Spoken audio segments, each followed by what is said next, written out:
Hello दोस्तों, आज मैं आपको श्री सत्यनारायण भगवान का चौथा अध्याय सुनाने जा रही हूँ।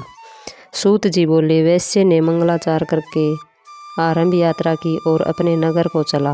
उनकी थोड़ी दूर निकलने पर दंडी वेशधारी सत्यनारायण ने उनसे पूछा, हे साधु, तेरी नाव में क्या है? अभिमानी वणिक हंसता हुआ बोला, हे दंडी, आप क्यों पूछते हो? क्या धन लेने की इच्छा है? मेरी नाव में तो बेल और पत्ते भरे हैं। वैश्य का कठोर वचन सुनकर भगवान ने कहा, तुम्हारा वचन सत्य हो।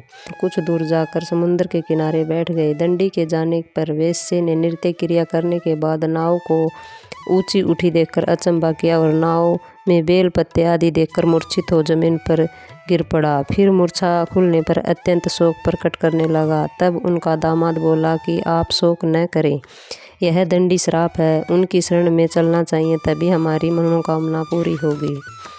दामाद के वचन सुनकर साधु वणिक दंडी के पास जा पहुंचा और अत्यंत भक्ति भाव से नमस्कार करके बोला, हे भगवान, आपकी माया से मोहित ब्रह्मा आदि भी आपके रूप को नहीं जानते, तब मैं अज्ञानी कैसे जान सकता हूँ? आप प्रसन्न होइए, मैं सामर्थ्य के अनुसार आपकी पूजा करूँगा। मेरी रक्षा करो और पहले के समान नौका में धन भर दो।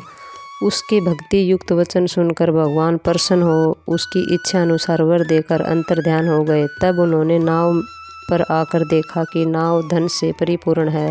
फिर वह भगवान सत्यनारायण का पूजन कर साथियों सहित अपने गांव को चला। जब अपने नगर के निकट पहुंचा तब दूत को घर भेजा। दूत ने साधु के घर जाकर उसकी पत्नी को नमस्कार कर कहा कि साधु अपने दामाद सहित इस नगर के समीप आ गए हैं।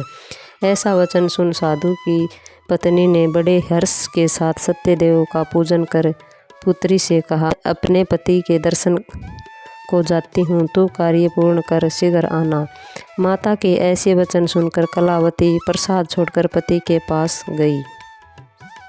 प्रसाद की अवज्ञा के कारण सत्यदेव रुष्ट हो गए। उसके पति को नाव सहित पानी में डुबो दिया। कलावती अपने पति को न देखकर रोती हुई जमीन पर गिर गई। इस तरह नौका को डूबा हुआ तथा अन्य कन्या को रोता देख साधु दुखी हो बोला, हे प्रभु, मुझसे या मेरे परिवार से जो भूल हुई है उसे क्षमा करो। उसके दीन वचन सुनकर सत्यदेव प्रसन्न हो गए और आकाशवाणी हुई, साधु, तेरी कन्या मेरे प्रसाद को छोड़कर आई है, इसलिए इसका पति अदृश्य हुआ है। यदि वह घर जाकर प्रसाद खाकर लौटे तो इसे पति अवश्य मिलेगा।